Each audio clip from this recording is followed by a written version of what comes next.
Welcome back to Nick Lenz's Novel Reviews. This is episode number 47. I have a Star Wars book, and it's a pretty recent one. Star Wars, Leia, Princess of Alderaan, taking place exactly 3 years before New Hope. Basically, Leia is 16 in this book. And interesting things about this particular book. Well, one is written by Claudia Gray, great writer, and this is by far a great book. This is the third book she's written. The second one with the young adult thing. Second one featuring Leia. And it's also the second one to be set, have a time period set that she does before the events of New Hope. Last one she did was Bloodlines. Awesome book. And also, this is also the second time, because the fact this is her second young, and also for a young adult book, it is pretty thick. Usually these young adult books are actually about half the size. There's roughly about, around like this size maybe. Let's see. Roughly this size maybe. And usually the books are actually a lot more smaller than this. I do have a theory of why this was made into a young adult book, even though this is an adult character now. There's a few different theories. One, because, well, she's 16, and because there's teenage hijinks in here with the whole teenage stuff that Leia does in this book. That could be the reason why they made this a young adult book. I wouldn't mind this was a regular novel, novel thing you find like on a shelf, but apparently it's a young adult book. Okay. Also, I found this character to be pretty interesting. This character's not really shown very much. She'll pop up a few times. His name's Lenz. Yes, which makes it the third time that I found something in fiction where a character had the same last name as me. It's very rare you do that this happens for me. The first time was the Off Black Christmas remake, where the character's last name is Lenz. His name is Billy Lenz. It's the first time. The second time was actually in the Attack on Titan manga, where the character who eventually became the queen of the Walden City, Krista Lenz, though that wasn't actually her real name, but it was the name that she went by. So Wimley Lenz is actually the third one I've actually seen where a fictional character has got the same last name as me. At one point in the book, he is mentioned to met with a guy who referred to as director and wears a white coat. Now, white jacket. Now, as far as I know, there are only two people in Star Wars lore who are part of the Empire and wear a white jacket. There is Thrawn, and I actually had this guy on my cup, Krennic. This guy right here. Yep, him. This guy right here. So basically, he met with Krennic. He is just referencing here one time. That's my sister-in-law. Yeah. And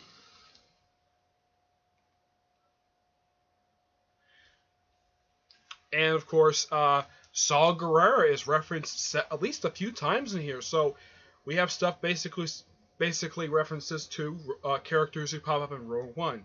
Though both of them actually both die in Rogue One. I know it's a spoiler, but the film's been out for a year now.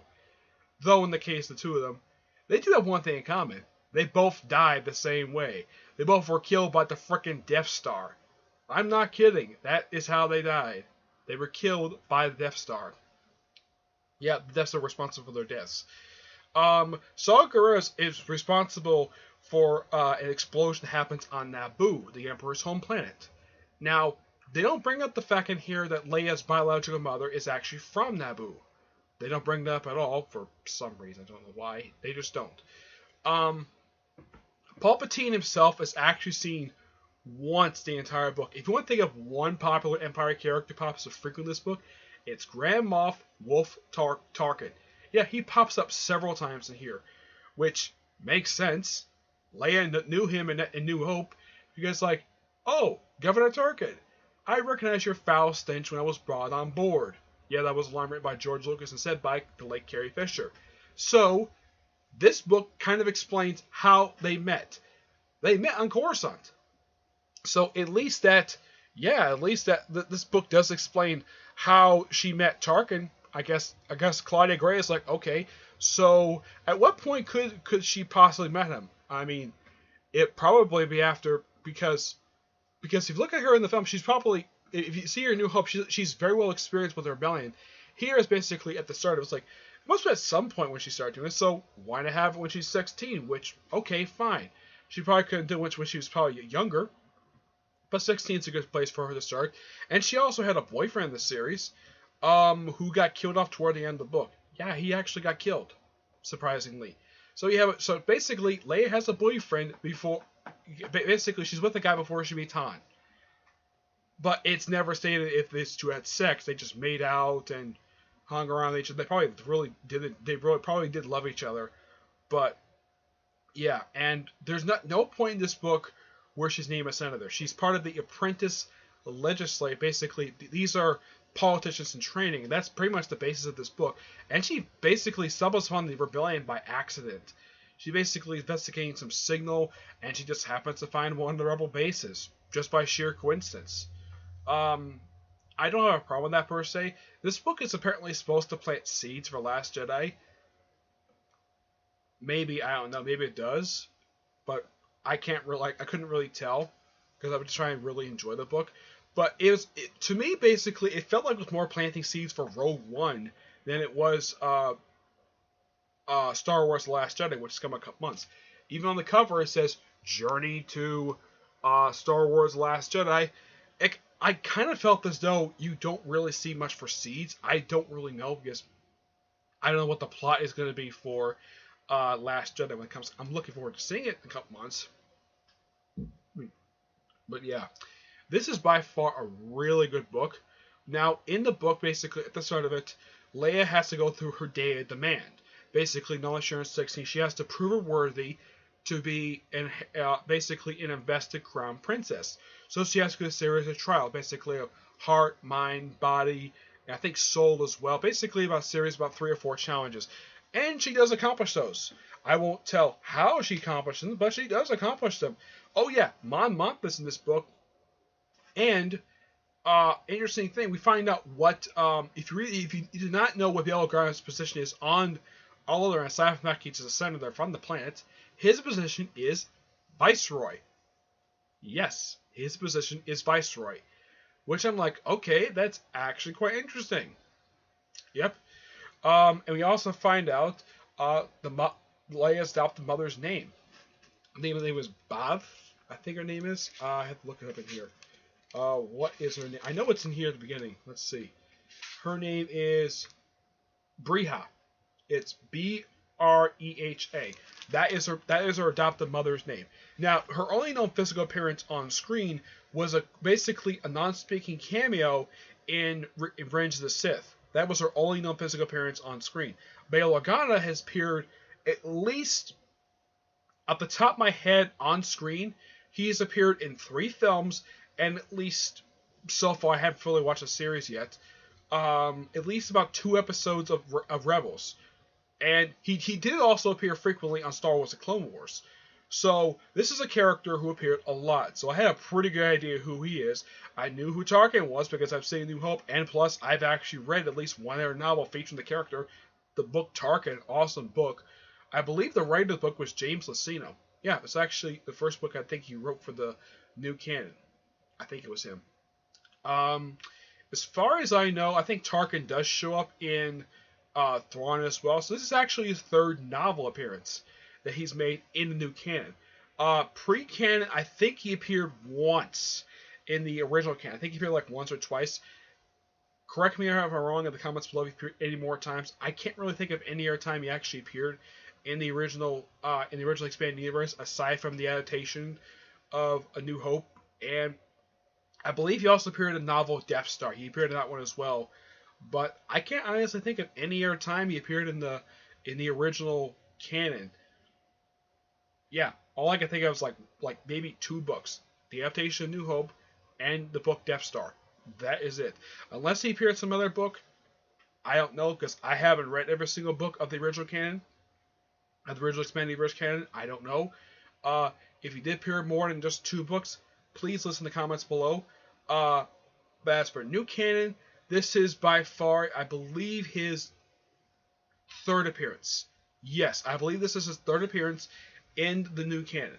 Yes, Tarkin, Thrawn, and this book. Oh yeah, I think he also appeared in Lost Stars as well. I think he's referenced. I think he makes a physical appearance once the entire book. Mon Mothma appears in here as well. She appeared on screen. She appeared in Revenge of the Jedi. Revenge of the Sith. She appeared in Return of the Jedi, and she also appeared in Rogue One. As for novels, off the top of my head, pre-canon, she only appeared in one. I think it was Allegiance. Yeah, I think that was the only one I could think of. She appeared in the new canon. She appeared in Lost Stars. She appeared in the second and third of the Aftermath trilogy done by Chuck Wendig, and of course this one. So in the new canon, she's appeared in, as of right now, roughly 4 books, 2 of whom written by Claudia Gray. Awesome for that. Top of my head, I don't think she appears in any other book. I don't think she appears in Luke Skywalker book, even though that's set after New Hope. As far as I know, she doesn't. I don't think she appears in any other book I can think of. But one thing you can praise about the new canon is that you have characters who appear maybe 1, maybe 2 books pre-canon. Here, you have characters appear in a bunch of books, at least 4 or 5 at most. Leia in the new novels, I mean, yeah, she appeared in like a lot in the original expanded universe. Aside from this novel, she appeared in, I believe she may have appeared in the Luke Skywalker book, her at least 2 books that she's had, her own solo book, that was Gene Fiction. I have read, it's a really good book. Let's see.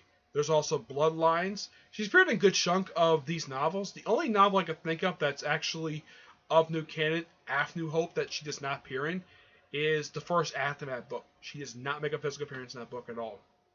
So of the new canon, she has appeared in pretty much almost all the books so far that I can think of the books I've read, except for the 2 Battlefront books. She has appeared in Tarkin, Lord of the Sith, as far as when she's appeared in Dark Disciple. Anything before New Hope, with the exception of this book right here, she generally has not appeared in the books at all. Okay? But this book is awesome. I give this book a 9.75 out of 10. This book is purely amazing. Claudia Gray, you did a fantastic job with this book. I hope one day to actually meet you and actually buy an actual physical copy of one of your 3 books you came up with. And I'll probably get a chance to, hopefully get a chance to maybe have you sign it if I get a chance to. 9.75 out of 10. Almost perfect 10, but I don't want to be like overzealous. But 9.75 is a good number for it. Okay, so that's it for this one.